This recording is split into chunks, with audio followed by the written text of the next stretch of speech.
राम राम मित्रांनो, आज आपण बघणार आहोत की सोयाबीन हे पीक पेरल्यानंतर किती दिवसापर्यंत निघत राहते मित्रांनो.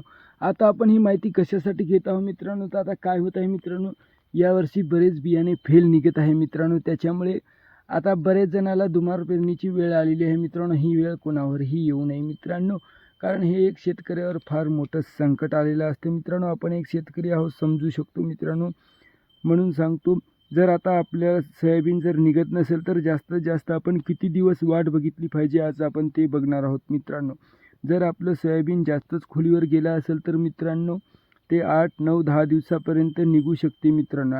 आणि जास्तीत जास्त आपण 10 दिवसापर्यंत थांबणं योग्य आहे, त्यावरही थांबणं योग्य नाही मित्रांनो. कारण नंतर आपली पुढची पेरणीसुद्धा लेट होते किंवा पाणी पावसामुळे नंतर आपल्याला काही करायला जमेल न जमेल हे सुद्धा आपल्याला माहीत नसते मित्रांनो. त्याच्यामुळे व आपण बियाणे उकरून पाहून तेव्हा त्याचा निर्णय घेऊ शकतो मित्रांनो. लाईक, सबस्क्राईब, धन्यवाद. भेटूया पुन्हा नवीन व्हिडिओसह.